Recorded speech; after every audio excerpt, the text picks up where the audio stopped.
Hola, buenas tardes a todos, bienvenidos a una nueva charla. Hola Gaby, Andrés, Carla, bienvenidos.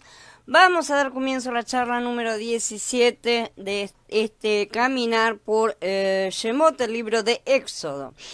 En la vida de la congregación, así como la de todos y cada uno de los miembros, existe un desarrollo, una progresión gradual, ¿no es cierto?, semejante a la progresión de la revelación de Elohim a través de la historia. Y es necesario que esa progresión espiritual, colectiva y profética se vaya dando por etapas, jornadas, ¿no es cierto?, tiempos, de acuerdo a la madurez de la congregación, como le ocurrió al pueblo de Israel cuando peregrinaba en el desierto.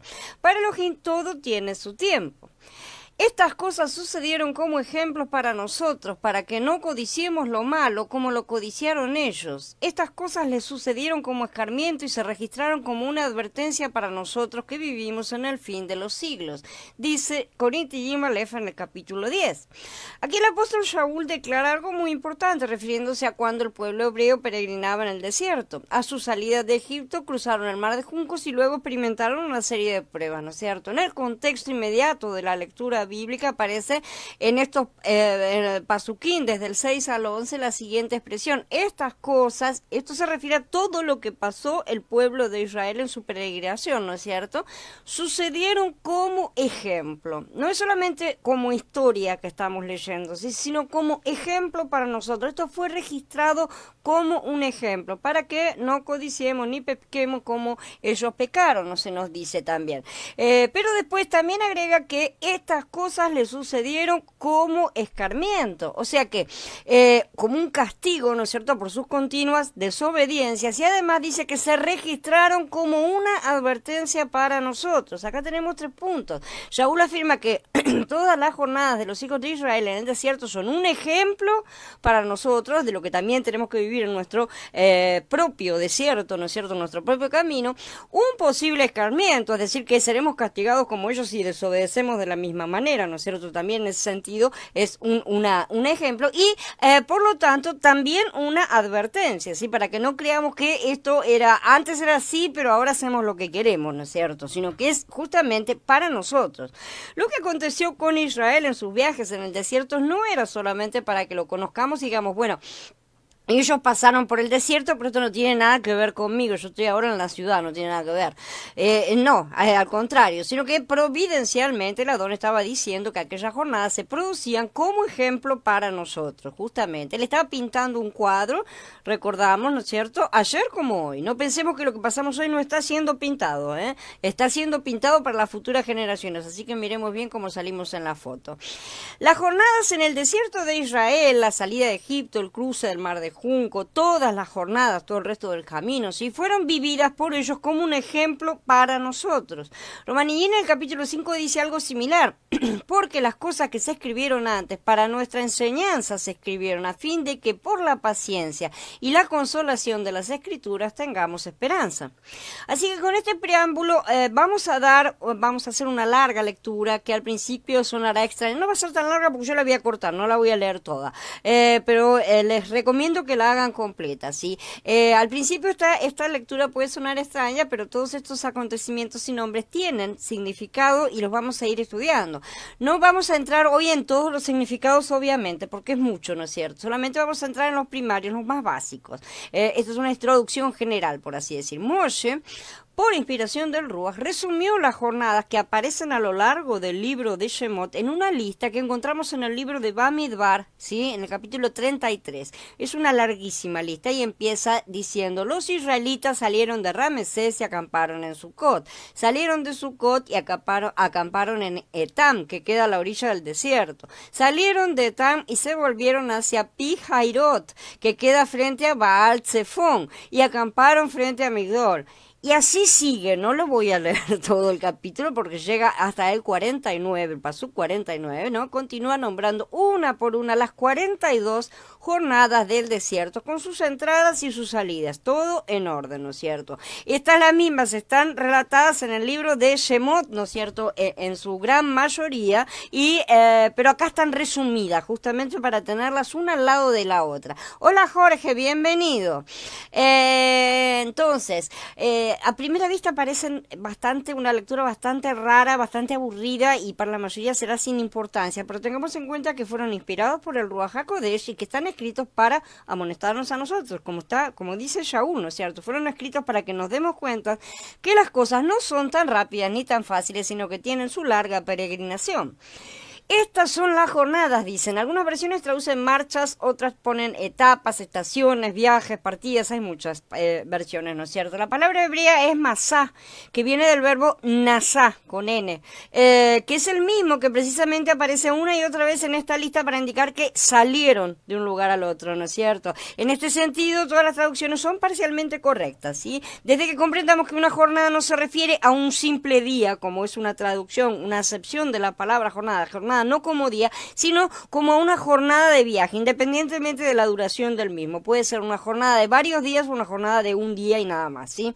En la aplicación personal, estas jornadas indican que estamos en un proceso, en que a veces nos toca establecernos por un tiempo, pero después toca caminar y llegar a otro punto y a otra situación un poco más avanzada, pero todavía no es el final. Siempre va a haber otra jornada que le siga, ¿no es cierto? El desierto es un camino y no es un lugar de llegada. Ese lugar de llegada es la tierra prometida, para la cual estamos encaminando.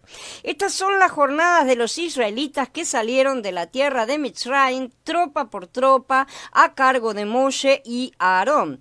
Moshe registró los puntos de partida de las diversas jornadas según Yahweh dirigía. Dice Bamidbar en su comienzo, en los dos primeros pasukim del capítulo 33. Esto nos dice que cada jornada es una salida de algo y una entrada a una nueva etapa, ¿no es cierto? Algo viejo se tiene que dejar y algo nuevo tiene que llegar.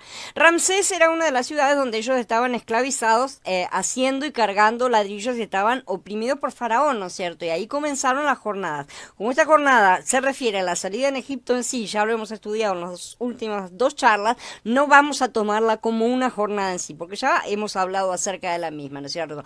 Pero ahí en Ramsés comienza la jornada, esa es la primera jornada, la salida desde la esclavitud, ¿no es cierto?, por etapas hacia la plena bendición. Todas estas jornadas significan diversas experiencias, las cuales se indican por el nombre de los respectivos acontecimientos, o sea, no el desierto en sí es un lugar lleno de arena y no tiene en sí nombre, sino que los nombres fueron dados de acuerdo a las cosas que fueron sucediendo, como recordatorio de determinados acontecimientos, ¿sí? Los vamos a estudiar más a fondo en los sucesivos posts que vamos a ir viendo. Hoy lo que quiero ver es el plan general, más que nada. A partir de la salida del pueblo de Egipto, tenemos que tomar todos los libros juntos, ¿sí? Shemot, Vayikra, Bamidbar y Devarim, porque están separados más por el contenido que por la cronología, porque se refieren todos al mismo periodo de tiempo. Yo les voy a dejar después en el post una imagen que tiene una pequeña imagen de un cronograma, digamos por así decir, que le muestra cómo es que se superponen justamente estos libros en el mismo periodo de tiempo, ¿no es cierto? Hola Maribel, bienvenida. Para que lo puedan comprender, ¿no es cierto? ¿Por qué? ¿Qué tenemos ahí? Tenemos el tiempo del éxodo, ¿no es cierto? Con sus primeros 2 años, digamos, en el desierto, y cronológicamente, históricamente, a eso le sigue números, ¿sí? Bamidbar, ¿no es cierto?, que sigue con los 40 años, o sea, el resto de los 38 años del desierto. Ahí viene, pero en el medio tenemos Levítico, Vayikra, y tenemos Deuteronomio, que es la ley, ¿no es cierto?, de Barín, así que, y Vayikra es la parte sacerdotal, así que todas esas cosas están todas relacionadas y se superponen cronológicamente. Entonces, en ese sentido vamos a estar, entre comillas, mezclando un poco todo, pero más que nada porque está todo relacionado y se mencionan unos en otros. Entonces, como podemos ver, los 12 primeros capítulos de Shemot, sí, que ya estudiamos, tratan del cautiverio de Egipto, esa parte ya la vimos, ¿no es cierto? Y del 12 en adelante es la salida y las jornadas hasta el Sinai, donde se recibe la ley y las instrucciones para construir el Ohel Moed, o sea, el tabernáculo. Vayikra es como un manual separado con las instrucciones sacerdotales, y Devarim es la segunda ley, ¿no es cierto? En el medio tenemos Bamidbar, que narra el resto de las cosas, y así lo vamos a ir viendo. Así que en sí la historia cronológica del pueblo se narra entre Shemot y Bamidbar, ¿sí? Ahí está la historia cronológica, históricamente, ¿no es cierto? Y por ese motivo vamos a hacer muchas intercalaciones entre unos y otros. No es que nos estemos saliendo del libro, sino que no hay forma de separarlos en sí, ¿no es cierto? Entonces, de forma desordenada, ¿sí? Como recién salidos, estos israelitas salieron de Egipto medio como cuando a un perrito lo tienen amarrado y lo largan, ¿no es cierto? Y salen medio corriendo. Salieron bastante desordenadamente, no tenían un patrón de conducta en ese momento, ¿no es cierto? Entonces, cuando salieron libres, salieron con mucha alegría, ciertamente deben haber estado súper felices de haber salido finalmente, después de todas esas plagas y toda la situación terrible por la que habían estado atravesando, pero salieron desordenados, ciertamente, si cada uno hacía lo que bien le parecía, y eso está escrito también después en Deuteronomio, en Devarim. Moshe les dice, ustedes hacían lo que cada uno quería, ¿no es cierto? Él dice eso señalando una situación que sucedía, ¿no es cierto? Entonces Yahweh tenía que empezar a poner orden, poco a poco en medio de su pueblo, y para eso es que desciende la nube en la presencia de la gloria de Elohim, ¿no es cierto? Trayendo la presencia. Esto va a suceder más plenamente en la mitad de la jornada, ¿no es cierto? Cuando llegan al Sinai, ahí es cuando se ve plenamente la presencia, ¿sí? Donde ellos recibieron la Torá y las instrucciones para levantar el tabernáculo. Lo interesante del caso es que no se habían dado cuenta que el Padre ya estaba levantando su verdadero Ohel Moed, y muchos no se han dado cuenta todavía hoy, ¿está? Pero que es uno no hecho con manos humanas. Él estaba plantando las semillas para que su planta produjera la semilla, Mashiach, ¿sí? Que a su vez produciría los muchos hijos. El tabernáculo señala a Mashiach como hijo de Elohim, pero también al hombre perfecto en que debemos convertirnos en Mashiach, a imagen de Mashiach, ¿no es cierto? Y así también Yahweh estaba entregando las instrucciones al tiempo que las aplicaba en vivo en los propios israelitas. Esa es su manera de filmar su película y de pintar su cuadro. Yahweh le habló a Moshe y le dijo, dile al pueblo israelita que me traiga regalos, aceptarás regalos para mí de toda persona que los traiga de corazón, y que me hagan un santuario para que yo habite entre ellos. Dice Shemot en el capítulo 25, y agrega, mira y hazlo conforme al modelo que se te ha mostrado en el monte. Cuando ellos estaban en Mitzrayim, ellos tenían los modelos del mundo en su mente, sí, aunque habían sido salvados y libertados, muchos de los parámetros, de los paradigmas de su entendimiento eran conforme a Egipto. Cualquier similitud que podamos ver con nuestras vidas no es casualidad. Sí, ellos habían salido de Egipto, pero todavía Egipto no había salido de ellos. Sí, exactamente lo mismo que sucede con nosotros. Hemos sido salvados, es decir, pasamos por Pesaj, sí, pero aún estamos llenos del sistema, del mundo, cargamos tantas cosas de él como podemos, muchas no queremos siquiera dejarlas, ¿no es cierto? Otras no nos damos cuenta, y así vamos. Yahweh entonces tenía que empezar a moverse, como en el principio se movía en medio del caos, ¿no es cierto?, sobre las aguas, cuando el Ruach revoloteaba sobre las aguas, pero ahora sobre aquel tropel que era su pueblo, ¿no es cierto?, aquella manada de gente que estaba completamente sin organización, y él tenía que empezar a poner orden.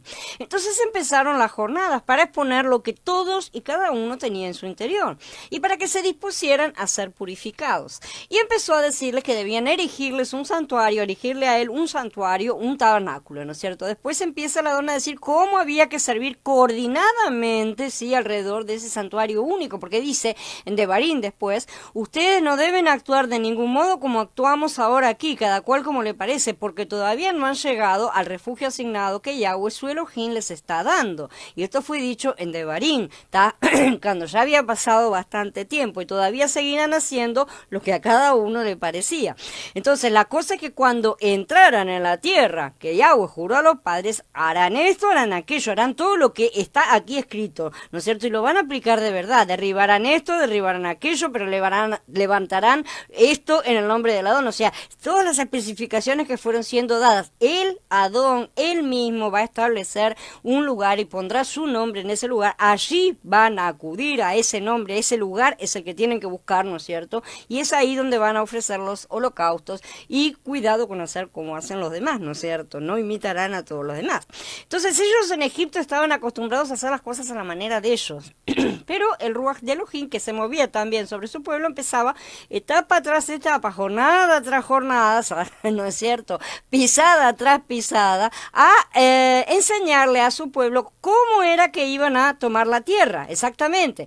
Pero sabemos que el pueblo se asustó y no aceptó recibir la ley de fuego en sus corazones, ¿no es cierto? Pidió que Moshe fuera su intermediario. Por eso es que después de Shemot no sigue el libro de Yahoshua. Tendría que venir inmediatamente. ¿Sí? Ahí nomás saltó que tendría que venir. Pero viene Vayikra, viene Deuteronomio, viene Bamidbar. ¿Por qué? Porque en Shemot está la orden de levantarle un santuario y ejercer un sacerdocio también. Entonces todas esas cosas van a seguir. En el capítulo 25, en los capítulos 25 al 26 de Shemot, Elohim empieza a dar la orden de edificar un tabernáculo conforme al modelo que él quiere. ¿Sí? Hoy nosotros somos la casa de Mashiach. Aquel tabernáculo era solamente figura, sabemos, era una sombra del verdadero tabernáculo de Elohim con los hombres, que es el cuerpo de Mashiach, que es la casa de Elohim y que es la congregación, la novia, ¿no es cierto? Sin nombre y apellido, congregación sin nombre y apellido, la congregación de Mashiach en esta tierra. Sin embargo, muchos han visto que el tabernáculo es un tipo de nuestro templo interior. Realmente muchos lo han visto, esa similitud, ¿no es cierto?, con nuestro interior y todas las demás cosas. Pero pocos comprenden que Yahweh también estaba trabajando interiormente ya en aquella era de pesas con las personas. Aun cuando ellos se negaron a recibir el Ruach en ese momento en su interior, recibieron finalmente la Torah externa y Yahweh fue trabajando en sus corazones y por eso siempre pudo guardar su remanente.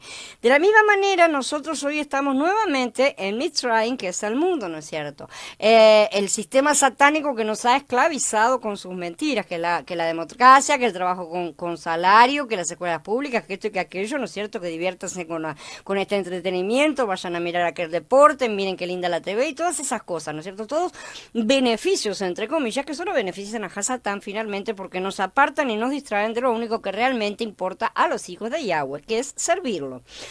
Pero él siempre cumple sus promesas y la hora ha llegado de reunir nuevamente a su pueblo, como él prometió, ¿no es cierto? Entonces, por ese motivo vemos todo este movimiento que está comenzando a darse, porque lo que sembró se ha multiplicado aún a pesar de la guerra del enemigo. Todo aquella semilla que él envió y que lanzó en el campo del mundo, ¿no es cierto? El campo ya está blanco para la cosecha, ¿sí? La hora de la cosecha se está aproximando y se comienza por prepararse para su venida. Ustedes mismos, como piedras vivas, están siendo edificados como casa en el Rúa para ser Coanín apartados para Yahweh, para ofrecer sacrificios del Rúa aceptables a él por medio de Yahshua HaMashiach. Dice Kefa Aleph en el capítulo 2. Fíjense que Kefa tenía en su mente Shemot, evidentemente, ¿no es cierto? En estos capítulos 25 y 26 aparece la edificación del tabernáculo y en los que le sigue aparece el sacerdocio, justamente. Y después en Shemot, de contar lo de la casa, el sacerdocio, cuenta lo del sacrificio, ¿no es cierto? Entonces ahí surge justamente Vayikra, donde aparecen las distintas variedades de los sacrificios, todas esas cosas que vamos a estar estudiando en breve. El sacrificio por las transgresiones, por el pecado, el sacrificio de la paz, la ofrenda mecida, el holocausto, ¿no es cierto? Todos los sacrificios, la ofrenda de harina, los sacrificios de sangre y los vegetales, todas las ofrendas van a ser vistas y vienen en este libro de Vayikra que le sigue, ¿no es cierto? El tema es que todas estas clases de ofrendas, sacrificios, representan justamente los diferentes aspectos de la única obra, porque él hizo una obra, pero es tan rica, tiene tantos aspectos, esa obra del sacrificio de Yahshua, ¿no es cierto? Es tan profundo que Elohim tuvo que simbolizarlo a través de muchas clases, ¿no es cierto?, de sacrificios de muchas cosas, porque no alcanza con una sola para que veamos todos los aspectos, porque si no nos vamos a perder, nos vamos a olvidar, vamos a dejar alguno de lado, y mismo así muchos lo han dejado todo de lado y se han quedado solamente con la salvación y nada más, ¿no es cierto? De la misma manera, Yahweh ahora está reuniendo entonces, como decimos, a su pueblo alrededor de Mashiach. Recién cuando llegamos a Bamidbar, cuando ya Elohim ha hecho levantar finalmente el tabernáculo, como vamos a ver, y el único sacerdocio colectivo, el ministerio del antiguo pacto, ¿no es cierto?, donde todos los ministros trabajaban en coordinación para edificar una sola casa para Elohim, porque esa es la simbología de todas esas cosas. Esto era la figura, y ahí sí comienza el Ruach entonces a poner orden en las tribus. Ahí sí empezamos a ver el orden siendo aplicado realmente, a formar el ejército de Israel alrededor de la casa única de Elohim, alrededor del tabernáculo, ¿sí? Entonces ahí sí van a estar divididos en compañías de un ejército, como un ejército, y así era como se montaban los campamentos, ¿no es cierto? 3 al norte, 3 al sur, 3 al oriente, 3 al occidente, ¿no es cierto? Así como en la Nueva Jerusalén, vamos a ver también hay 3 puertas al norte, 3 al oriente, 3 al occidente y 3 puertas al sur. De la misma forma, Elohim empieza a poner orden en sus ejércitos para que después pudieran prepararse, alistarse a través de Devarim, ¿no es cierto?, con todas las leyes que necesitaban todavía incorporar, porque todavía no terminó la cosa, para poder entrar a poseer la tierra conforme al modelo de Elohim. No se trata solamente de entrar a tontas y a locas a poseer la tierra como hacen tantos, ¿no es cierto?, y no tener la estructura interna de reyes y sacerdotes, la parte de gobierno y la parte de la administración bien clara justamente para poder aplicarlas cuando se llegue a la tierra. Si no, vamos a hacer animalitos iguales que todos, y así vemos que eso es lo que ha sucedido en líneas generales, en las cuales el cristianismo, o llámenlo cual nombre sea, no ha conseguido ser esa cosa realmente diferente que debería ser, ¿no es cierto? Porque se corre antes que la nube, se va delante del arca, y así no salen bien las cosas. Entonces todos estos libros están completamente interligados, y todo el camino al desierto fue la preparación del pueblo para convertirse en un ejército. Ellos no habían aceptado la espada del espíritu, como sabemos, ¿no es cierto?, de modo que tenían que ser entrenados para usar las espadas físicas. Si hubieran aceptado recibir la ley de fuego, como ya hemos estudiado en otras series, ciertamente también habrían sido entrenados como un ejército, pero el Ruach en su interior los habría capacitado para obedecer y crecer, para obedecer de forma más plena a las órdenes del Padre, ¿no es cierto?, estando completamente de acuerdo, y probablemente entrar antes en la tierra prometida, luchando con la espada del espíritu y no con la de la carne, la espada física, ¿no es cierto?, la material. Pero sabemos perfectamente que estas cosas no sucedieron de esa manera, porque las sombras tenían que ser pintadas. Entonces sí llega después de esto la hora de Yahoshua, justamente cuando el pueblo helador empieza a tomar ciudad tras ciudad. Ahí sí va a llegar ese momento, ¿no es cierto? Pero si ellos hubieran salido como un tropel, como salieron, ¿no es cierto?, de Egipto, y no como la tropa que fue formada, el ejército que fue formado en Bamidbar bastante tiempo después, ¿no es cierto?, no habrían podido tomar ninguna tierra. Realmente fue porque fueron siendo capacitados, fueron siendo entrenados durante todo el camino del desierto por Yahweh. De hecho, cuando no seguían al pie de la letra las instrucciones de Elohim, eran derrotados, y eso también lo sabemos perfectamente por las historias, ¿no es cierto? Cuando dejaban algún anatema, algo que ellos dejaban que Elohim no quería, cuando se hacían los tontos, ¿no es cierto?, o cuando alguno de ellos lo mantenía oculto, todas esas cosas causaban perturbación, y Elohim señalaba su desaprobación manteniéndolos al lado, ¿no es cierto?, dejándolos de lado y dejando que su pueblo fuera derrotado, ¿no es cierto? Entonces así ellos preguntaban qué era lo que había pasado y aprendían justicia con su padre. Hoy nosotros tenemos que comprender que Yahweh a lo largo de la historia conduce a su pueblo de triunfo en triunfo y de gloria en gloria. Ciertamente eso es lo que él estuvo haciendo. Primero hay que triunfar en algo simple para estar listos para triunfar en algo más elevado. De manera que no podemos salir corriendo a buscar las cosas más elevadas cuando todavía no hemos pasado siquiera por las simples, ¿sí?, para estar a su vez listos para triunfar en algo mucho más espiritual aún, porque el camino siempre va creciendo, ¿no es cierto? Su pueblo debe conocer primero esta gloria para estar preparados para conocer una gloria todavía mayor. Si somos fieles en lo poco, estaremos preparados para lo mucho, pero si no, seguiremos dando vueltas y vueltas en el desierto y nos habrá dejado la nube de la presencia de Elohim. Cuando menos nos demos cuenta, ya no va a estar más ahí.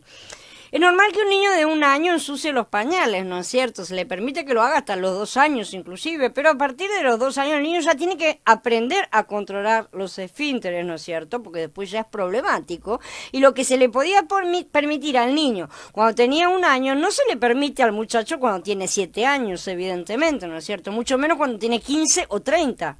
¿No es cierto? Para cada edad hay un crecimiento y una responsabilidad que le debe ser exigida a la persona, ¿sí? Así, después de que se aprenden las lecciones del primer grado, entonces viene el segundo. ¿Sí? No se puede estar eternamente en el primer grado, hay que pasar al segundo grado. Cuando se aprendió la del segundo, se pasa al tercero y así sucesivamente. Pero tampoco podemos saltar de la del tercero a la del sexto. No se hacen las cosas de esa manera tampoco, ¿no es cierto? Por eso la palabra de Elohim dice que la senda de los justos es como la luz de la aurora, que va en aumento hasta que el día es perfecto, en Mishlei 4.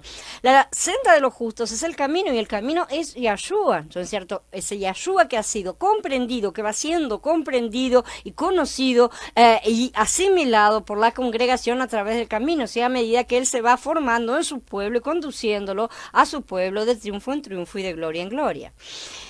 En Masé vemos una expresión del Adón Yahshua cuando los apóstoles le preguntaron si iba a restaurar el reino de Israel en esa época, ¿no es cierto? Y él le respondió: a ustedes no les toca saber ni los tiempos ni las fechas que el Padre dispuso por su propia autoridad. Esto está en el capítulo 1 de Masé, de Hechos.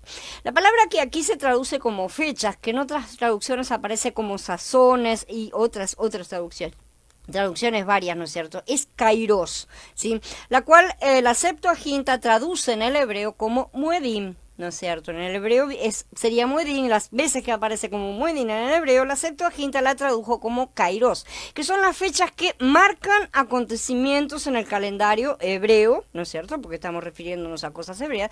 Popularmente son llamadas fiestas, aunque no todas son fiestas en sí, ¿sí? En el estricto sentido de la palabra, ¿sí? O sea, no todas son festivas, no todas son fiestas. Kairos significa un tiempo estipulado, fijado, establecido, apropiado, ¿no es cierto? Una cosa que ha sido marcada, ¿sí? Exactamente lo mismo que Moed en el hebreo, tienen exactamente la misma connotación, ¿no es cierto? En realidad, a pesar de que ciertamente se trata de días de fiesta, tienen que ser conocidas mejor, la mejor traducción sería marcas en el tiempo o algo por el estilo, ¿no es cierto?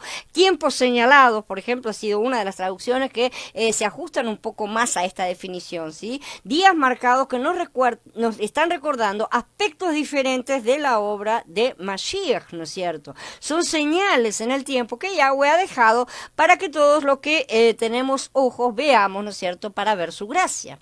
En la vida espiritual se tiene siempre una sucesión de experiencias, un cambio de circunstancias de tanto en tanto. No es que siempre estamos en el mismo flujo de cosas, ¿no es cierto? Y esto significa las jornadas, ¿no es cierto? Estas se suceden según las fechas establecidas. Cuando ya se aprendió algo, entonces es necesario avanzar. Por eso se habla en la Torah de mudar el campamento de tanto en tanto.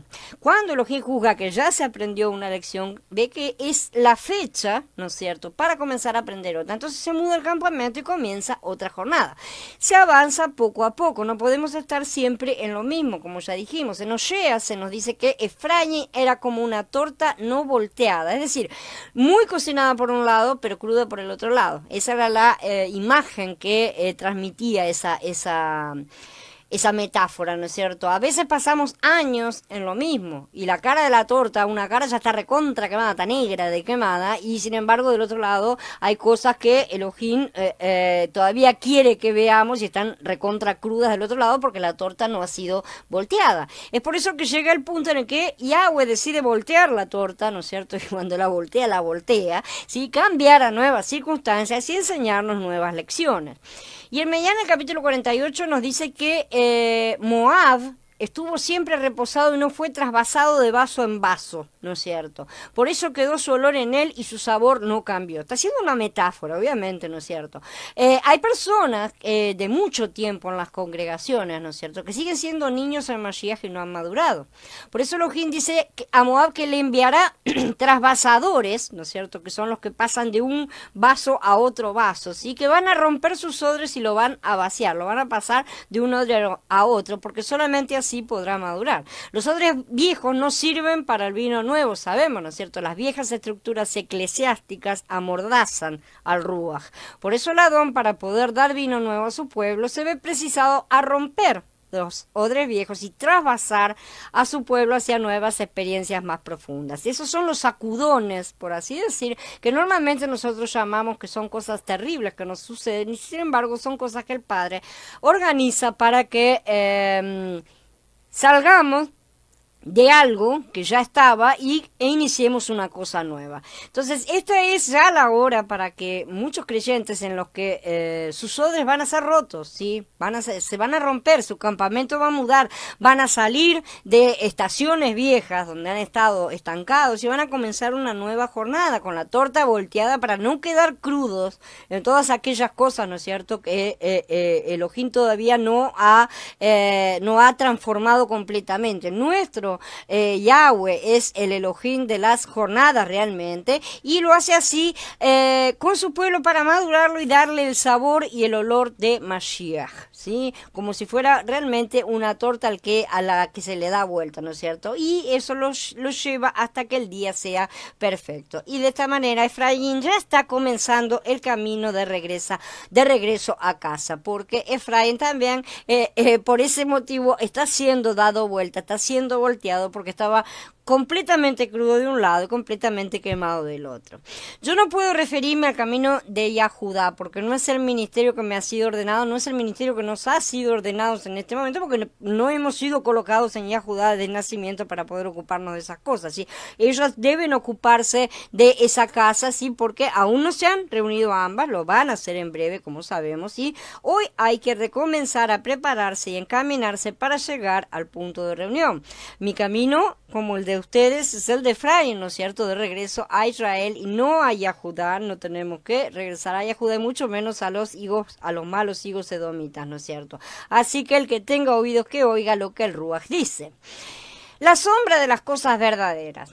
La intención de Elohim era dar un testimonio para lo que hoy, en el tiempo de la gracia de la congregación del nuevo pacto, o sea, del Berit Hadashah, tenía que ser dicho, tenía que ser mostrado, revelado. Entonces, aquellas disposiciones antiguas eran para que el Ruach HaKodesh las utilizara hoy y nos pudiera dar entendimiento con estas herramientas.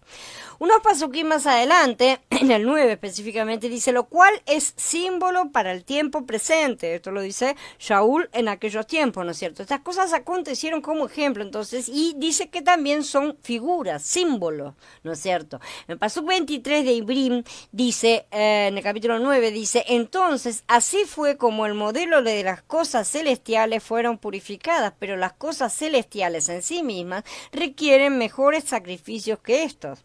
Entonces aquí el autor de Ibrim, por el Ruach HaKodesh, hace diferencia entre las figuras de las cosas celestiales, o sea, los símbolos, las cosas que estaban simbolizando a las cosas celestiales y las cosas celestiales mismas, esas que habían sido el modelo para esos símbolos, esas figuras. En el Berit Hadashah, en la era de Shavuot, comenzaron a manifestarse las cosas celestiales que estaban figuradas, simbolizadas y alegorizadas en el Tanaj en la era de Pesaj, ¿no es cierto? Si bien todavía sabemos que en forma parcial. Hay muchos más pasajes sobre esto, por lo que vemos que hay una luz realmente que está proyectándose hacia el futuro siempre. No son cosas viejas, no son cosas ultrapasadas, no son cosas para otros tiempos. La pintura que nosotros vemos, el cuadro, es continuo, está pintado para el futuro, no para que sea cortado en la mitad. Entonces, cuando esto está proyectando, es como una luz que está proyectando, ¿no es cierto?, una sombra que antes de que el cuerpo entre, ¿no es cierto?, en el campo visible, está anunciando, la sombra ya anuncia a la figura que viene detrás, ¿sí? Una luz que hace que el cuerpo proyecte una sombra y primeramente siempre llega a la sombra, ¿no es cierto? Entonces cuando miramos a la sombra sabemos más o menos qué clase de cuerpo es el que se está acercando. Si pasa un perrito, miramos la sombra y vemos que, bueno, es un perrito, ¿no es cierto? Nos damos cuenta de lo que está viniendo, más o menos nos damos cuenta por la forma que tiene esa sombra, y ese es el sentido que tienen las sombras en el Antiguo Testamento, en el Tanaj. Así que todas esas ordenanzas de comida, bebidas, el Shabbat, los días de fiesta, todas las cosas, ¿no es cierto? Todas las ordenanzas eran sombras de lo que había de venir, pero lo que había de venir, el cuerpo físico, ¿no es cierto?, que estaba proyectando esas obras, lo que tenía que manifestarse, era primero Mashiach y después su cuerpo.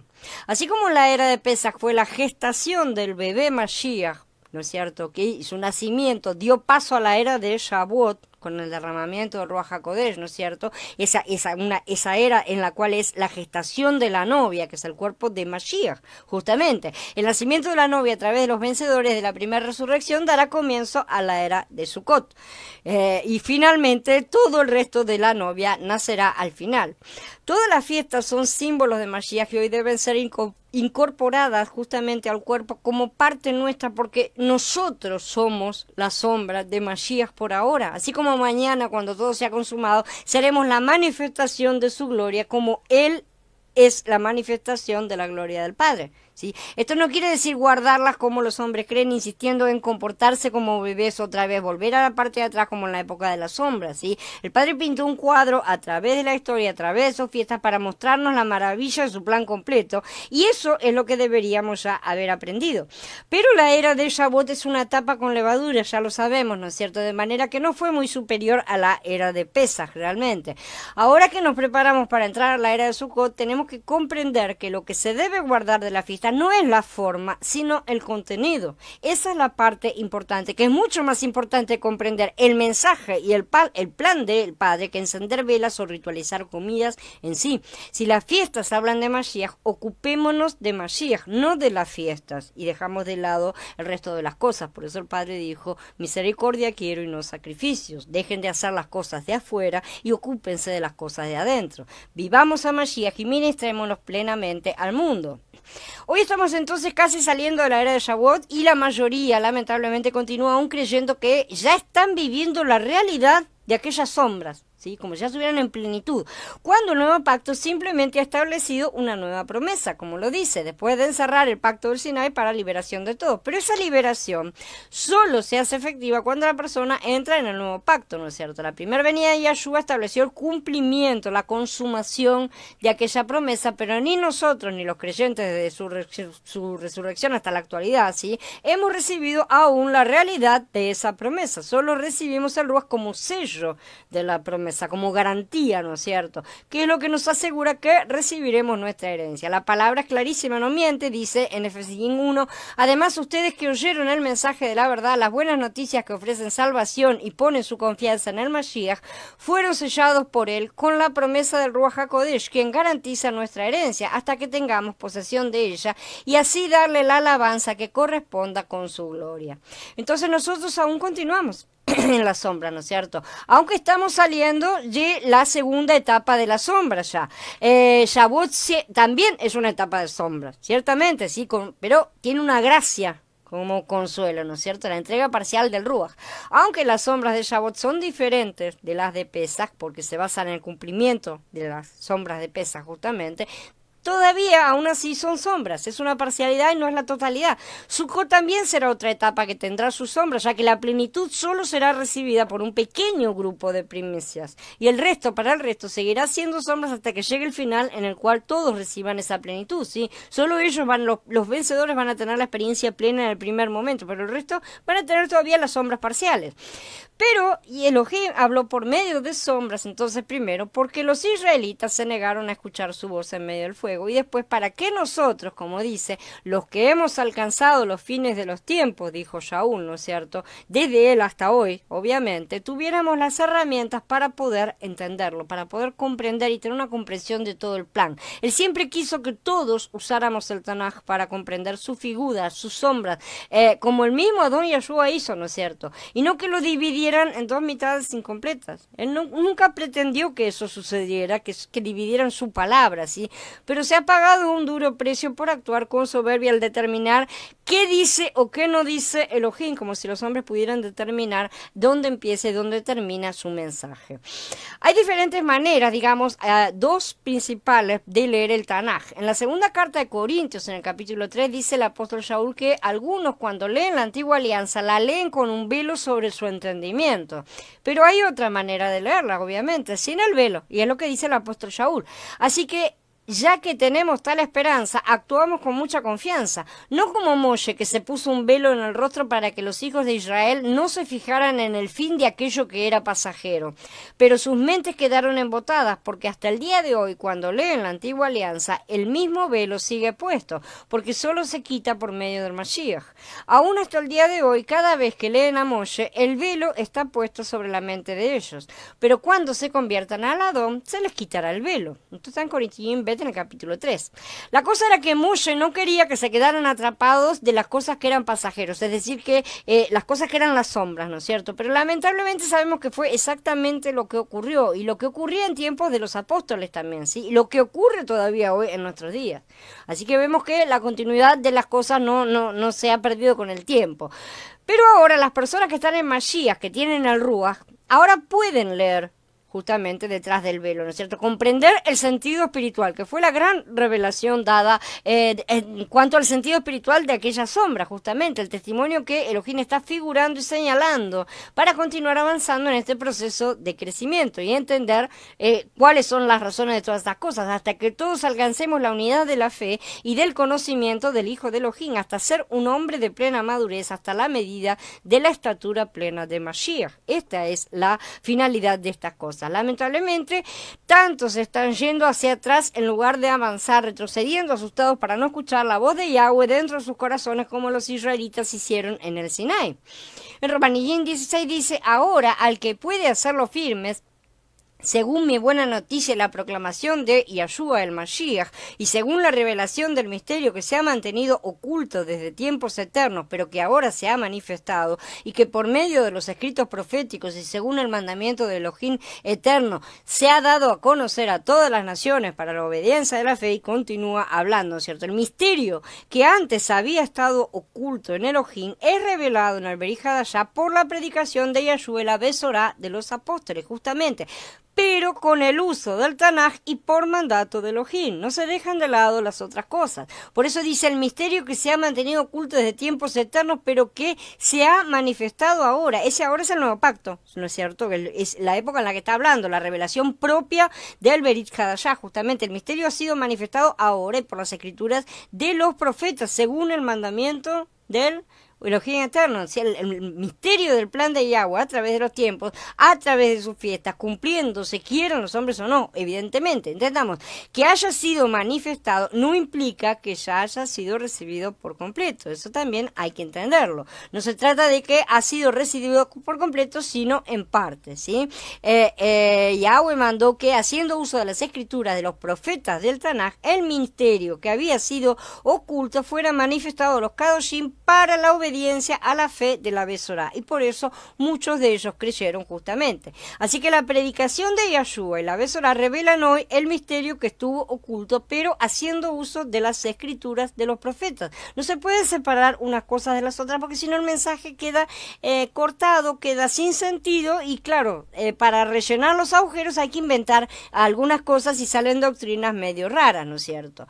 Pero muchos acusan al Tanaj de ser judaizante, como si la propia palabra del Padre pudiera ser algo negativo, ¿no es cierto? Y se han perdido casi por completo la carga de su mensaje, que no es únicamente la salvación. Como los antiguos israelitas han aceptado el Cordero de Pesach, sí, pero han rechazado la ley de Shavuot nuevamente y se mantienen en esa postura, muchísimos, ¿no es cierto?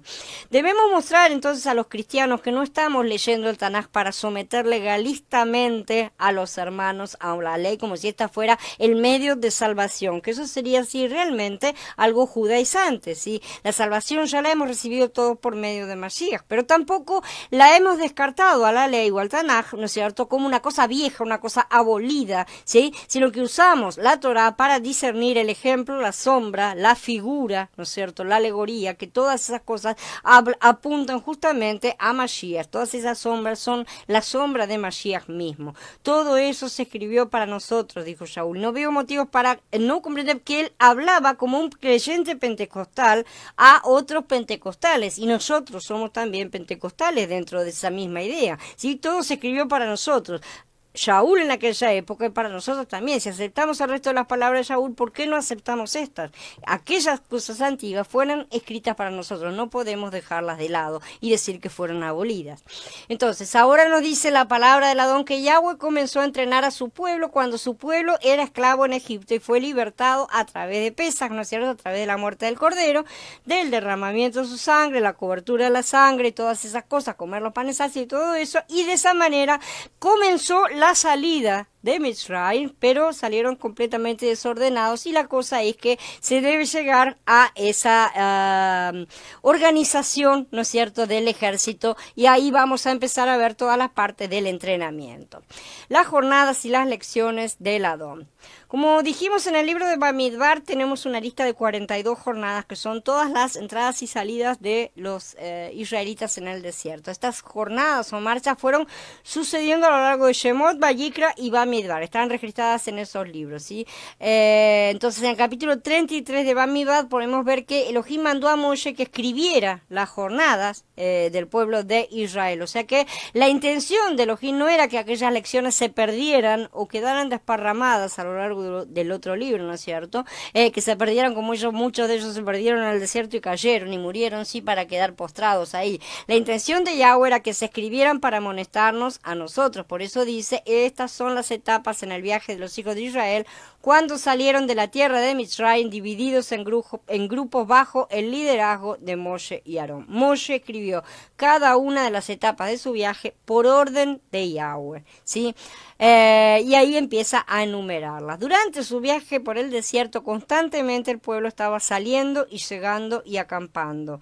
Durante un tiempo permanecieron bajo la nube de la gloria de la presencia de Elohim. Elohim mantenía a su pueblo en una determinada estación para aprender una determinada lección, y así hace exactamente con nosotros. Cuando él juzgaba que ya su pueblo había aprendido, entonces la nube se levantaba y el pueblo de Yahweh partía. Entonces la nube del Adón empezaba a dirigirse hacia la próxima estación. El pueblo no podía adelantarse ni quedarse, y tampoco sabía cuál era el destino del viaje, por así decirlo, ¿no es cierto? Ellos tenían que prestar completa atención a dónde se estaba dirigiendo la nube. Esa es la cuestión. Hay que fijar los ojos en la nube que guía. Cuando la nube se levantaba, los hijos de Israel levantaban todas sus cosas y partían. Y cuando se detenía, ellos se acampaban en ese lugar.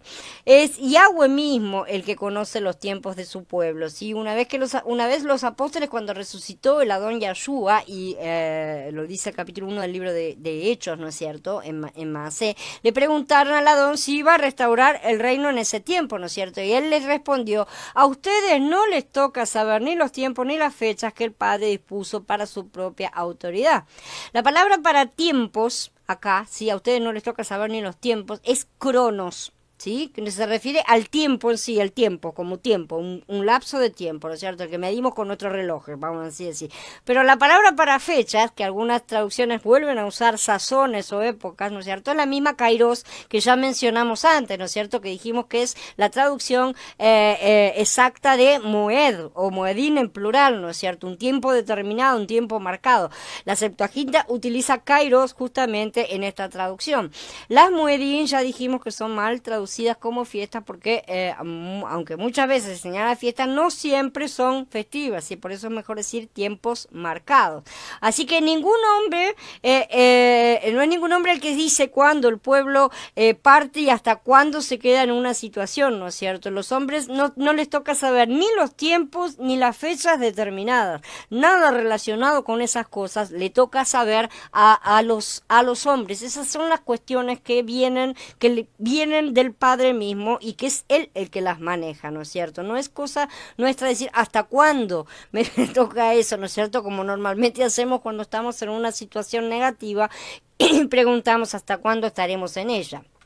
Eso es una forma de protestar y de rebelarnos. Cuando no pasa nada en nuestras vidas es cosa de pensar. Pero los hijos somos disciplinados, ¿sí? Siempre estamos pasando por cosas de jornada en jornada, aunque muchos se detengan demasiado en algunas, como los israelitas que pasaron casi un año en el Sinaí cuando la intención original era escribir la ley en sus corazones. Un año después, en lugar de estar levantando un tabernáculo externo, habrían estado entrando ya en la tierra prometida con la espada del Ruach. El tabernáculo también habría estado levantado, ¿no es cierto? Pero habrían estado entrando juntamente.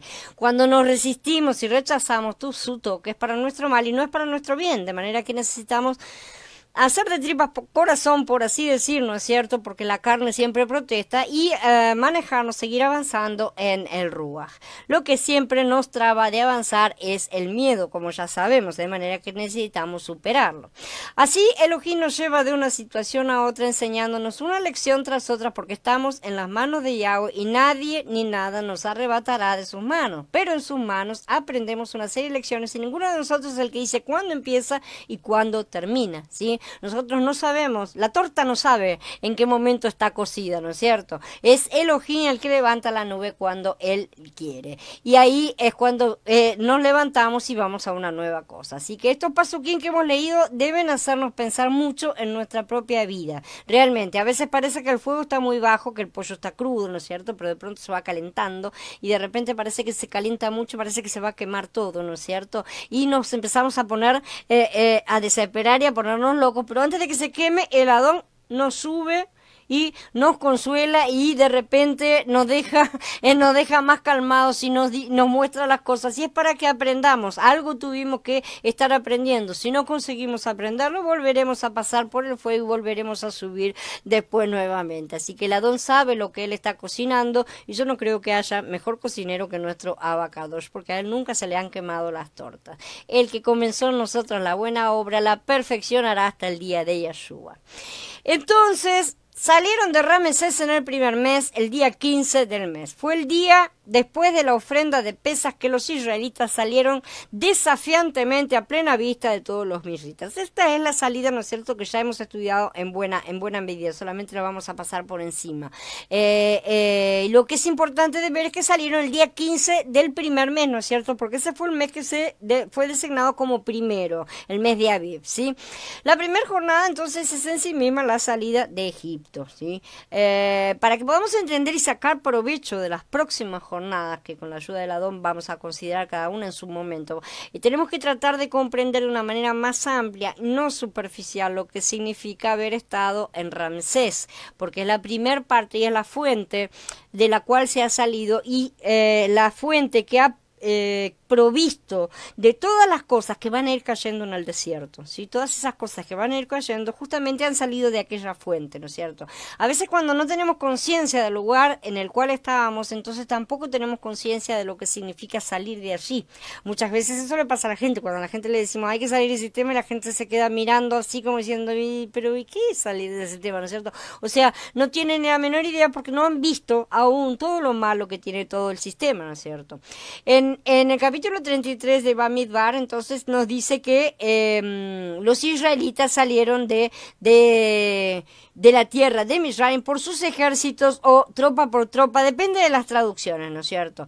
Este es el pasú clave, como ya dijimos, que la palabra clave aquí es salieron, justamente porque esta es la palabra que da el nombre al libro de Shemot. Shemot es la palabra de salidas y esta es la palabra clave.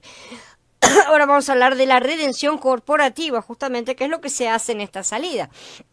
Salieron de la tierra de Misraim por sus ejércitos. Entonces aquí nos está mostrando el aspecto corporativo de esta redención. Esta salida es por la redención, como ya sabemos, por Pesach, ¿sí? Y la redención siempre es corporativa. Desde el principio tenemos que aprender a ver esto como corporativo, porque todo se refiere al cuerpo siempre, ¿sí? Claro que esto se entiende mucho mejor después, en las jornadas más adelante, ¿sí? Pero la intención de Elohim y los hechos divinos redentores son corporativos, no son individuales y nada más, ¿sí? Porque él estaba construyendo cuerpo para que su hijo nazca. Para construir su cuerpo necesita células. Obviamente, en ese sentido podemos decir que sí, está la parte individual, no vamos a negar lo individual, pero la finalidad es siempre corporativa, porque lo que estaba haciendo era edificando casa para sí mismo. Después Yahshua va a construir su propio cuerpo, su novia, ¿no es cierto?, para unirse con él en las bodas a través de sí mismo, el grano de trigo que cae por tierra, ¿no es cierto? En ese cuerpo hay también todos los que creyeron en sus promesas, aun cuando no conocieron a Mashiach. Esto no se trata de una cuestión de judíos versus cristianos, ¿no es cierto?, sino de creyentes. Esa es la verdadera esencia, ¿no es cierto?, que los une. Esta primera parte que vemos aquí en Shemot, la sombra, ¿no es cierto?, fue la construcción del primer cuerpo corporativo del que nacería Mashiach, ¿sí? Una vez muerto Mashiach, o sea, destruido ese templo, él mismo se hace ruach para estar con todos nosotros y construir el cuerpo de su novia, ¿no es cierto?, que sale de su costado. Nosotros estamos en la segunda parte, pero el proceso es exactamente el mismo. O sea, es la construcción del cuerpo, es levantar casa de cualquier manera, ¿sí? Por eso que fue escrito para ejemplo nuestro, ¿no es cierto? Lo antiguo tanto como lo nuevo. A veces nosotros tomamos a nivel personal la redención, ¿no es cierto?, y a nivel personal la salvación. Pero fíjense que en el principio las escrituras presentan la salvación y la redención en sentido corporativo. Desde el mismo principio, cuando Adán y Javá pecaron, ¿no es cierto?, y cayeron, se quisieron ellos mismos vestir con hojas, ¿no es cierto?, de higuera, porque se sintieron inmundos delante de Elohim, se sintieron que algo le faltaba, algo habían perdido. Dice en plural que Elohim los vistió, ¿no es cierto? Yahweh mismo proveyó un sacrificio para la familia. En ese momento la familia representaba al género humano por completo, porque estábamos todos en ellos, ¿no es cierto? Entonces, después cuando el Adón llama a Abraham, le dice también en promesa, Abraham, todas las familias de la tierra serán benditas en ti y en tu simiente. Es decir, todas las familias de la tierra representadas en una persona, metidas dentro de una persona, ¿no es cierto? ¿Y cómo van a ser? Por la filiación de la fe, ¿no es cierto? O sea que la salvación y la redención son la intención de Elohim para alcanzar a todos, para redimir a todos. El hecho de que el hombre se une a su mujer y la mujer pasa a quedar bajo la cobertura de la cabeza de su marido señala justamente, como ya sabemos, a Mashiach y a su cuerpo, la nación, ¿no es cierto?, en ese momento de quien él es su cabeza. Después, un poquito más adelante, cuando llega Pesaj, vuelve a hablar también en forma corporativa, una vez más, y dice, prepárese cada uno un cordero por familia, ¿sí? También dice, cree en el Adón Yahshua y serás salvo tú y tu casa. Siempre es corporativo, siempre es la familia, ¿no es cierto? Esto no quiere decir que cada persona no deba creer personalmente, ojo, no tiene nada que ver con eso, como hacen algunas religiones, ¿no es cierto?, que parece como que, bueno, listo, como el padre es católico, yo estoy salvo, ¿no?, porque mi papá era, o mi abuelita, una cosa así, ¿no es cierto? No, la persona tiene que creer individualmente, ¿sí? Y eso no significa que si yo recibo al Adón de carambola, mi familia lo recibe también, ¿no es cierto? Nada que ver.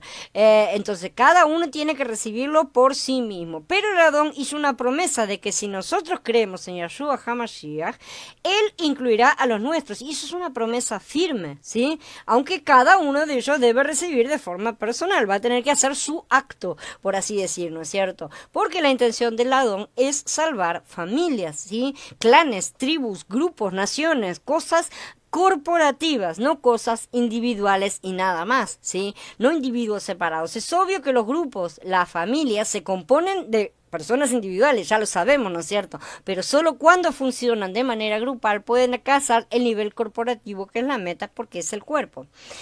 Por eso es que Kefá le dice al varón que trate bien a la esposa para que sus oraciones no sean estorbadas, porque ellas, sus esposas, son coherederas de la gracia, ¿no es cierto? Entonces la gracia es coheredada o heredada corporativamente. ¿Se entiende? No es heredada solamente de forma individual, porque el problema del individualismo es el problema de la caída, justamente. En un post anterior vimos acerca del sentido espiritual de Egipto, ¿sí?, relacionado con Sodoma y la vieja Jerusalén, ¿no es cierto? Es decir, el sistema que rechaza a Mashiach, ¿sí?, la carne, el mundo y la religión muerta, lo hemos estudiado.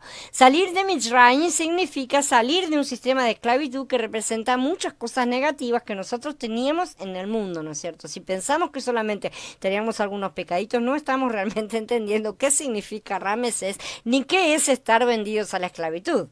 Ellos salieron entonces de Ramesés en el primer día y salieron con mano poderosa. Para salir se necesita, como ya hemos dicho, la mano poderosa de Elohim. El hombre puede insistir, pero no puede salir si no tiene la mano poderosa de Yahweh ayudándolo. Y de esta manera salieron a la vista de todos los egipcios, ¿no es cierto? Y dice desafiantemente, o sea, salieron de forma, nadie nos para ahora, ¿no es cierto? ¿Por qué? Porque estaban confiados. En ese momento estaban absolutamente confiantes y salieron, ¿sí? Esto es bastante importante. Es como dice en el Mismor 23, aderezas mesa delante de mí en presencia de mis angustiadores, ¿no es cierto? Y también cuenta que en ese momento los mirritas estaban enterrando a sus primogénitos. O sea que la situación era realmente bastante particular, ¿no es cierto? Todas esas cosas ya las vimos antes cuando estudiamos las plagas y las últimas charlas también, ¿no es cierto? Solo vamos a recapitular un poco por encima. Dice, Joseph murió así como sus hermanos y toda aquella generación, pero los israelitas eran fecundos y proliferaron, se multiplicaron y aumentaron muy grandemente, de modo que la tierra se llenó de ellos. Se levantó un nuevo rey en Misraim, el cual no conocía a Joseph, dice. Resulta que las dinastías egipcias tuvieron una interrupción entre la época de Joseph y la época un poco anterior al Shemot, ¿no es cierto? Con la invasión de los llamados Ixos, que fueron pueblos que venían de la tierra de Canaán y de las tierras de Edom, o sea, de las tierras de los amalequitas, ¿sí? Y estos pueblos fueron tomando a Mitzrayim y fueron estableciendo unas dinastías de faraones Ixos, justamente, ¿no es cierto? Que fueron llamados los reyes pastores.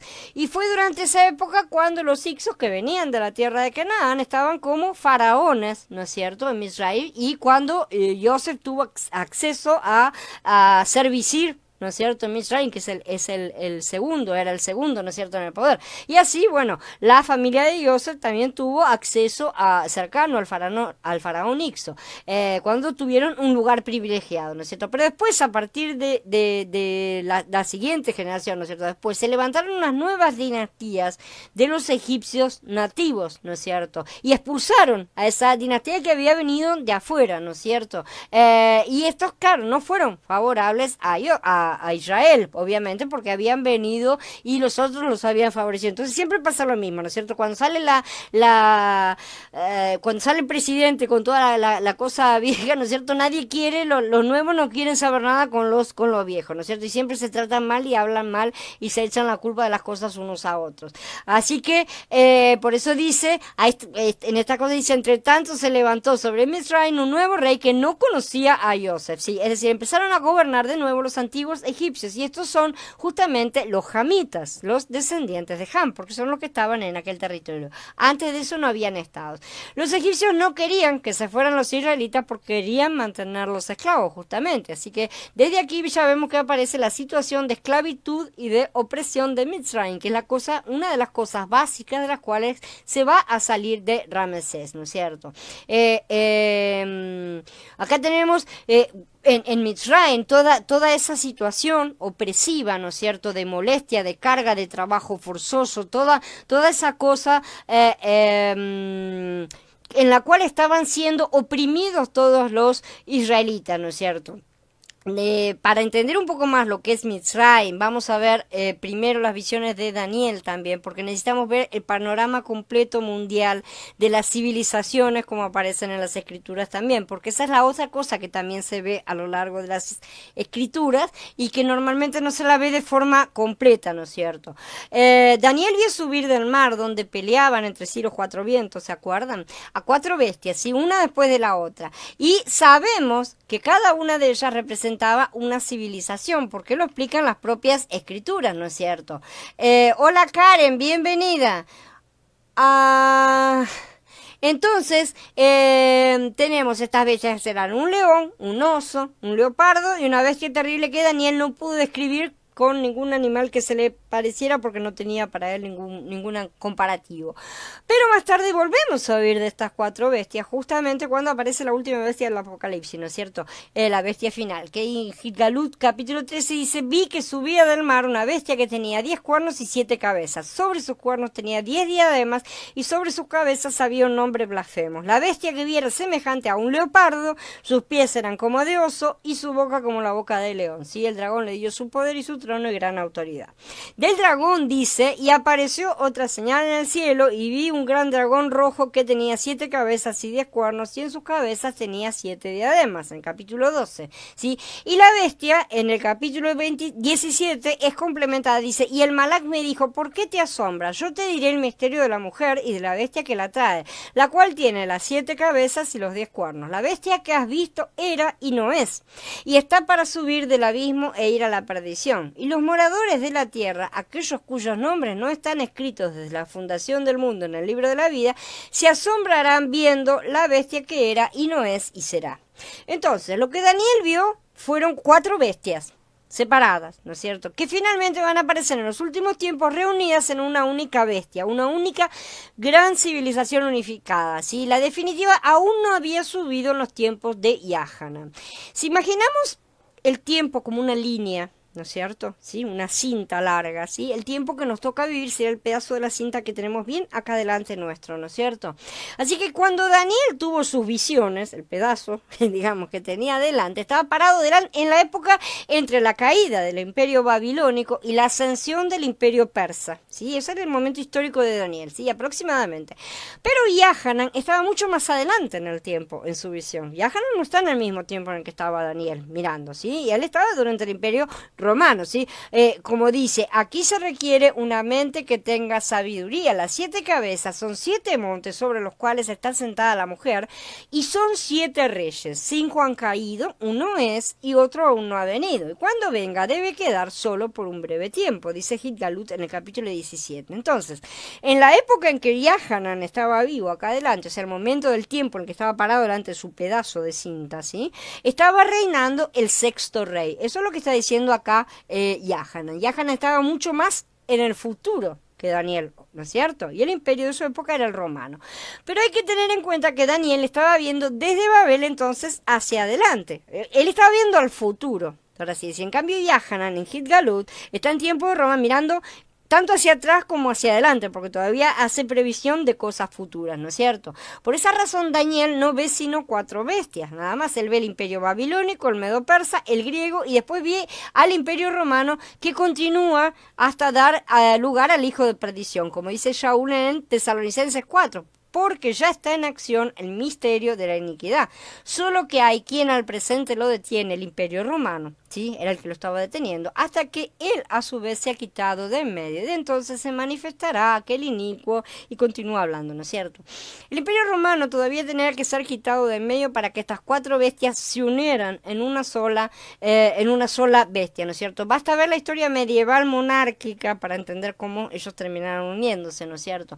Que va a generar los 10 cuernos o gobiernos más adelante. Y estos son también los pies de barro y hierro mezclados, que sabemos que se unen entre sí por matrimonios pero no se casan del todo, no hay una unidad completa, ¿no es cierto? De entre estos 10 cuernos va a tener que salir el último, el pequeño cuerno blasfemo, ¿no es cierto? El imperio romano tenía que salir para que pudiera aparecer el imperio final del anti-Mashiach. Y esto no indica el surgimiento de la Iglesia Católica como ese poder, a pesar de que ciertamente ha formado parte del proceso, no vamos a negarle su actividad, obviamente.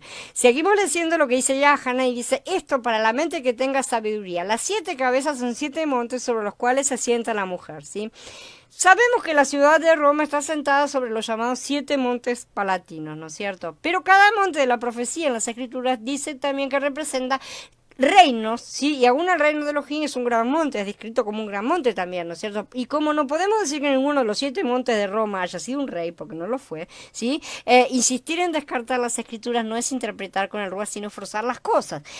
Y Ahanan dice, y son 7 reyes, y esos montes no lo son. Entonces no podemos estar haciendo forzar las cosas para que encajen a la fuerza. 5 de ellos han caído, ¿sí? No, esos montes que rodean a la ciudad de Roma, no ha caído ninguno, ni han sido nunca reyes nuevamente.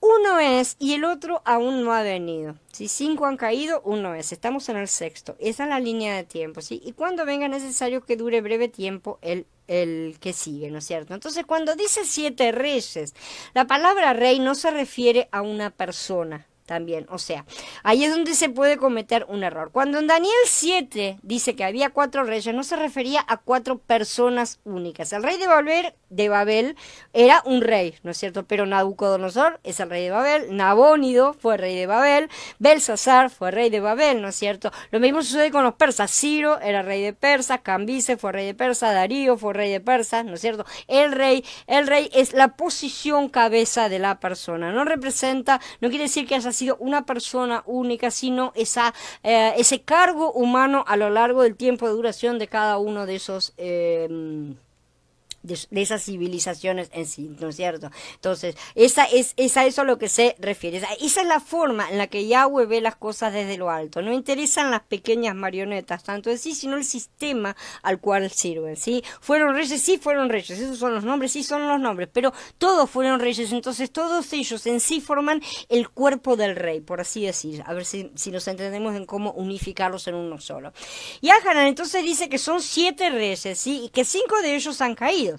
Notemos que Ahanan está en el tiempo de Roma y él mira hacia atrás a los grandes 5 imperios anteriores a Roma. Entonces, uno es, o sea, Roma, que ese es el sexto, ¿no es cierto? Eso es en la época en que Ahanan está mirando. Así que si ahora vamos hacia atrás en el tiempo, ¿no es cierto? Desde el imperio romano, tenemos que contar 5 imperios. Si vamos retrocediendo, tenemos, antes de Roma estaba Grecia, antes de Grecia estaba Persia, antes de Persia estaba Babel, antes de Babel estaba Ashur, o sea, Asiria, y antes de Asiria estaba Mitzrayim, ¿sí? Entonces el orden nos queda Mitzrayim, Ashur, Asiria, Babel, Persia, Grecia y Roma. Roma es el sexto. De manera que Mitzrayim es la primera de las cabezas de la bestia, que representa una de las cabezas del dragón.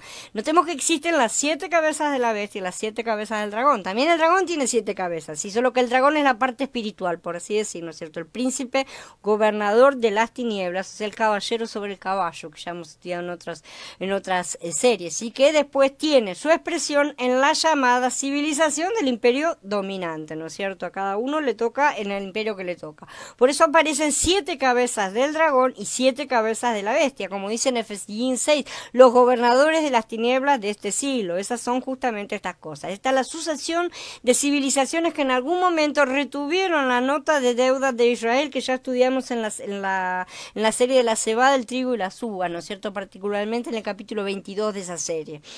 En el capítulo 10 de Daniel aparece Gabriel, ¿no es cierto? Que vino en respuesta, vino trayendo la respuesta de Elohim para Daniel y que demoró porque había sido interrumpido por el príncipe de Persia, como dijo. Este príncipe de Persia era un príncipe demoníaco, ciertamente. Se le llamaba príncipe de Persia porque estaba gobernando ese reino en ese momento. Era el caballero que estaba sobre el rey de Persia, que era el caballo, por así decir, en ese momento. Mientras operaba este príncipe demoníaco espiritual, ese principado diabólico, ¿no es cierto? Entonces, ¿cuál sería en ese momento la cabeza del dragón? Sería la cuarta, que es Persia, ¿sí? El príncipe espiritual de Persia significa que era el imperio persa el que estaba gobernando en lo natural, en la carne, en la parte física, material, en donde vivimos, ¿sí? Estaba ejerciendo su hegemonía, su poderío, su dominio en ese momento en lo material, el príncipe de Persia. Y este príncipe era la expresión del gobierno espiritual justamente de ese principado material. Entonces tenemos las dos cosas siempre corriendo al mismo tiempo. Cuando el principado de Persia cayó en la lucha en que Miguel ayudó a este malaj, a Gabriel, que visitó a Daniel, como cuenta, entonces el imperio persa también cayó, porque estábamos justo en la caída de ese momento, ¿no es cierto? Pero después vino el príncipe de Grecia, otro principado rebelde espiritual, ¿no es cierto? Gobernador de las tinieblas de Siria. Ahí se pasa, ¿no es cierto? ¿Qué sucedió? Surgió en la tierra el dominio del imperio griego y se llevó la nota de deuda de Israel con él, y así sucesivamente, como ya hemos estudiado. Entonces, esto es más o menos para dejar planteado el cuadro desde el otro lado también, ¿no es cierto? Porque no solamente tenemos que ver plan de Yahweh, sino también el cuadro del cuerpo de Hasatán que él ha venido levantando también paralelamente, ¿no es cierto? Porque él imita todo. Entonces el Adón nos saca de Egipto, de Sodoma y de Jerusalén. Y sus cadáveres estarán en la plaza de la gran ciudad que en sentido espiritual se llama Sedom y Mitzrayim, donde también ejecutaron el madero al Adón de ellos. Dice que Galut en el capítulo 11. Aquí está hablando de los dos testigos, ¿no es cierto?, que van a testificar contra la bestia, después la bestia los mata y se reparten regalos entre todas partes, ¿no es cierto? En este contexto vamos a observar esta expresión tan importante que él menciona, ¿no es cierto? Sus cadáveres estarían en la plaza de la gran ciudad y vemos la expresión que en sentido espiritual se llama Sodoma y Mitzrayim, o sea, Sodoma y Egipto, donde también nuestro Adón fue clavado en el madero. O sea, acá tenemos 3 ciudades mencionadas, ¿no es cierto? Jerusalén la vieja, no la nueva Jerusalén, y por eso utilizo justamente el nombre Jerusalén en este momento para hacer la diferenciación y que no haya confusión, ¿no es cierto? Sodoma y Egipto, ¿sí? Y a estas 3 ciudades las relaciona porque son 3 y son una, son 3 aspectos de la misma, porque todas estas cosas sabemos que las ve unificadas, ¿no es cierto? A pesar de que tengan diferentes manifestaciones en diferentes momentos históricos y al mismo tiempo tienen diferentes características, porque cada una simboliza una cosa diferente, son todas partes exactamente de la misma gran bestia, ¿no es cierto? Porque cuando nos dice también dónde nuestro Adón fue clavado en el madero, dónde fue clavado en el madero fue en Jerusalén, ¿no es cierto? Y de Jerusalén dice unas cuantas cosas. ¿Cómo te has convertido en ramera, oh ciudad fiel? Llena estuvo de justicia, en ella habitó la equidad, pero ahora los homicidas, dice Yeshaya en el capítulo 1. En Yahezkel en el capítulo 16 dice en varios lugares, y dile que ha dicho Adonai Yahweh a Jerusalén, en cuanto a tu origen y a tu nacimiento, eres de la tierra de los kenanitas, tu padre fue un emorita y tu madre una getita, y sigue, te prostituiste con los hijos de Misrayim, tus vecinos de grandes miembros, multiplicaste tus prostituciones provocándome a ira, en tu insaciable lujuria te prostituiste también con los hijos de Ashur, te prostituiste con ellos pero tampoco quedaste satisfecha, multiplicaste tus prostituciones con Kasdim, una tierra de mercaderes, pero tampoco quedaste satisfecha, y sigue, ¿no es cierto? Y el mismo Adón dijo, Jerusalén, Jerusalén, que matas a los profetas y apedreas a todos los que se te envían. ¿Cuántas veces quise juntar a tus hijos como la gallina junta a sus pollitos debajo de sus alas y no quisiste? En Matillán, en el capítulo 23. Entonces, Jerusalén la vieja, ¿no es cierto? Jerusalén la vieja es también Sodoma y también es Mitzrayim, está toda unificada, para Yahweh está toda junta en un mismo cuerpo espiritual, vamos a llamarlo. Sí, esto es así en un sentido espiritual. Obviamente nosotros no podemos juntar ciudades materialmente en un mismo lugar, pero espiritualmente sí se puede, ¿sí? Así que Mitzrayim tiene un sentido espiritual, ciertamente.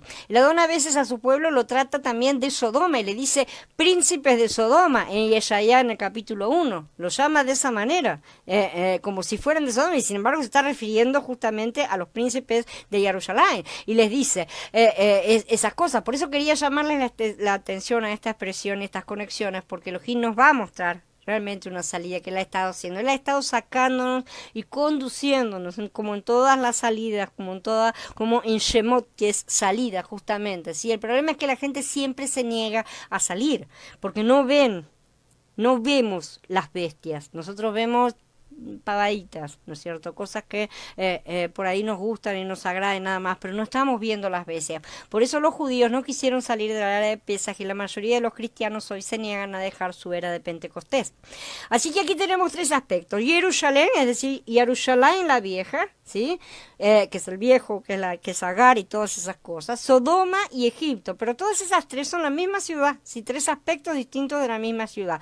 Yahweh no ve cada civilización como separada de la otra, ve una única gran bestia y tenemos que empezar a ver las cosas con sus ojos. Una estatua conectada a lo largo del tiempo, ¿no es cierto? Una sola, aunque sus partes sean diferentes, tiene diferentes partes, pero es una sola estatua. Ese es el cuerpo de Hasatán. Mashiach tiene un cuerpo y Hasatán tiene el suyo también.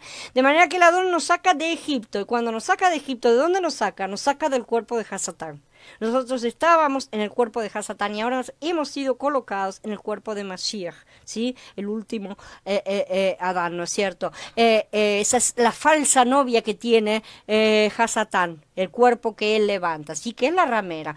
Egipto tiene un sentido espiritual, pero resulta que Egipto es también Sodoma, de manera que el Adón también nos saca de Sodoma, nos saca de Egipto, nos saca de Sodoma, nos saca de Babel, nos saca de la vieja Jerusalén, nos saca de todas las cosas, ¿no es cierto? Entonces nos saca de Jerusalén, que son los sacrificios, los rituales, la religión, la ley judaizante, todas esas cosas antiguas que estaban muertas en la época de Mashiach, ¿no es cierto? Y también de ahí hay que salir. Egipto es el mundo, Sodoma es la carne y Jerusalén es la religión muerta. Esta es la representación simbólica de estas cosas y es de todas esas cosas que necesitamos salir cuando decimos que estamos saliendo de Ramesés, ¿sí? Entonces hay salida de muchas partes. Él nos saca de muchas partes, nos saca de los pecados, nos saca del pecado, del yo, del ser natural, de la religión, ¿sí? La experiencia es de salir, llegada y salida, ¿no es cierto? Siempre llegada a un nuevo lugar, pero salida siempre, ¿no es cierto? Por eso hay muchas estaciones, muchas jornadas y muchos los ejemplos y muchas las cosas de las cuales necesitamos salir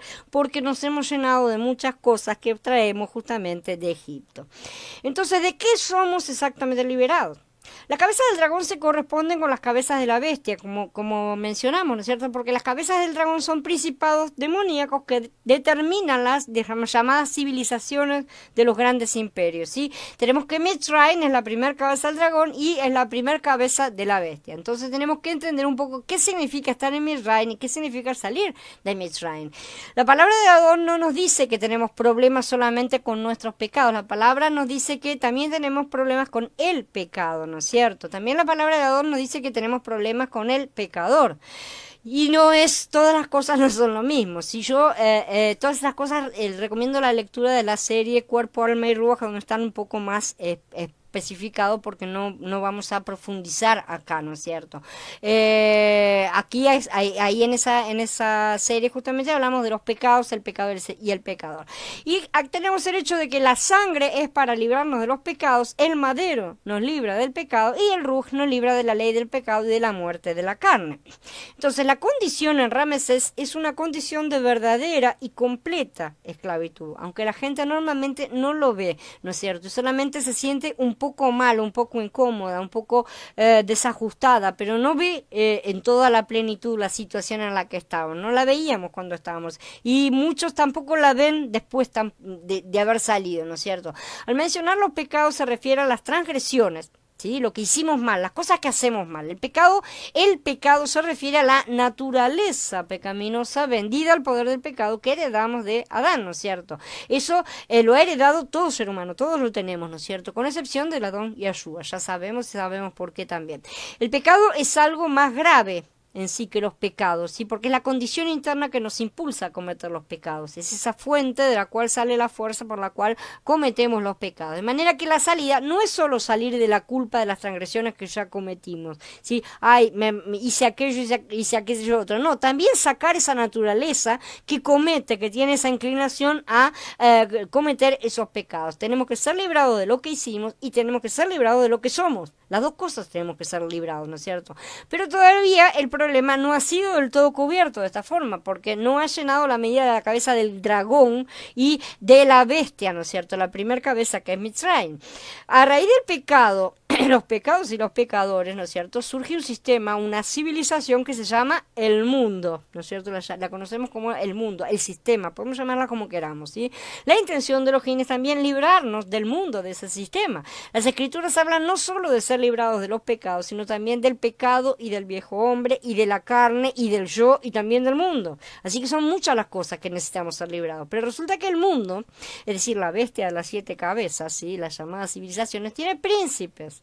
Así que también tenemos que ser liberados del príncipe de este mundo y de sus principados y potestades, obviamente, porque si no seguirían teniendo derecho de perseguirnos y de atraparnos nuevamente. De manera que la sola palabra Ramsés está sintetizando el trono de la bestia en su primer cabeza, ¿sí? Aparece ahí la primer cabeza del dragón y de la bestia. Mizraim está representando al mundo en el aspecto espiritual maligno completo, ¿no es cierto? A la vez que su expresión natural está aquí en la tierra, ¿no es cierto? Que cómo se expresaba naturalmente eso a través del reino y de Faraón, ¿no es cierto? Y está expresado también el modo de vida del hombre natural, del hombre que está sin Yahweh, que está sin salvación, que está prisionero justamente del hombre caído, ¿sí? El hombre vendido al poder del pecado. Entonces vemos que Ramsés es realmente una situación muy compleja, no es simple y se puede aplicar al ámbito personal, nacional, corporativo y de la humanidad toda, ¿no es cierto? Tiene diferentes aplicaciones. Entonces, ¿cuál es el remedio para pagar todos nuestros pecados? Ahí está, en Ramsés, ¿no es cierto? ¿Qué es lo que preparó el Adón cuando su pueblo estaba en Ramsés? Preparó Pesaj. Justamente, preparó el derramamiento de la sangre del cordero para que la sangre del cordero librara al pueblo de sus pecados. Pero no solo había que tener la sangre, también había que hacer algo más. Había que comer el cordero, ¿sí? Es decir, había que constituirse con lo que es el cordero, comerlo es interiorizarlo, ¿no es cierto? Y esto es un aspecto ya no solo judicial, ¿sí? Ya no está solamente resolviendo una situación legal, ¿sí? No es jurídico, no es objetivo, es un asunto orgánico, es un asunto subjetivo, interno, integrarlo en el interior de la persona. Objetivamente, delante de Elohim, nuestros pecados fueron pagados por el Adón Yahshua, ¿sí? Su sangre nos limpia de todo pecado y esto fue hecho por él en el madero. Pero ahora ese cordero que derramó su sangre debe ser comido por mí, que he sido cubierta con esa sangre. Si yo debo alimentarme de ese cordero, yo debo constituir ahora mi ser, no con la comida de Mizraim que yo venía comiendo, sino con ese cordero. Antes yo estaba constituido de lo que producía Mizraim, o sea, yo vivía en Mizraim, vivía para Mizraim, vivía haciéndole ladrillos al faraón, sí, así que yo era un ladrillo más, yo me alimentaba de Egipto, mi yo era Egipto, todo lo que tenía dentro era Egipto, y eso es todo lo que vamos a tener que ir dejando caer a lo largo del desierto, sí. Entonces yo estaba siguiendo al sistema de la bestia del dragón, sin saberlo, no importa, lo estaba siguiendo. Ahora debo alimentarme de Mashiach para no ser más Egipto, sino Mashiach en mí. El Adón no quiere solo perdonarnos por las cosas que hicimos, él quiere librarnos de lo que somos y hacemos, de nuevo, hacer de nosotros nuevas criaturas, porque la vieja no puede heredar. Lo viejo que hemos sido en la carne es carne, y la carne no puede heredar las cosas del espíritu, no se puede heredar en la carne. Entonces, Ramsés en Mitzrayim es una de las cabezas de la bestia, es la primera, sí, es una cabeza del dragón, porque detrás del mundo natural están los gobernadores de este mundo, esa lucha existe. Entonces, a través del mar, como en el diluvio, ¿no es cierto? Somos librados del poder del príncipe de este mundo y también somos librados de las potestades y principados y del acta de decreto contraria a nosotros que ellos utilizaban acusándolos delante de Elohim. Ellos ya no tienen más acceso, ya no tienen más con qué acusarnos, ¿no es cierto? De todo eso somos librados a través de Mashiach cuando atravesamos el mar con nuestras espaldas cubiertas por la nube de fuego, como cuando Noah también cruzó el diluvio en el arca que simbolizaba al propio Mashiach. Pero no solo había que estar bajo la sangre, eso era para ser limpio, para ser libre de los pecados, ¿no es cierto? Salir de los pecados es por la sangre, pero no solo tenemos que salir de los pecados, sino también tenemos que salir de nosotros mismos, es decir, tenemos que vivir por una nueva constitución, esa nueva constitución de comer al cordero, ¿no es cierto? Porque al vivir por la constitución heredada de Adán vamos a seguir siendo pecadores. De esa manera necesitamos alimentar al nuevo hombre, ¿no es cierto? Mucho más que al viejo. Por eso ahora necesitamos no solo ser perdonados lo que hicimos, sino constituidos. Por eso nos tenemos que alimentar constantemente y todo el tiempo. No podemos dejar de alimentarnos de el cordero, de Mashiach todo el tiempo, ¿no es cierto? La palabra del Padre y dejar de alimentarnos al mismo tiempo de las cosas de Mitzrayim, las cosas viejas del mundo, ¿no es cierto? Por eso había que comer el cordero pascual y no se podía dejarlo hasta el día siguiente. Así que esta es la entrada y la salida, perdón, de Mitzrayim, ¿no es cierto? Esta es Ramsés, la entrada al desierto, la salida de la muerte y la entrada al camino de santificación que conduce justamente a la vida que es la tierra prometida hacia la cual estamos avanzando. Entonces, ahora que he terminado, quedo a disposición de ustedes para preguntas y dudas, lo que sea que necesiten.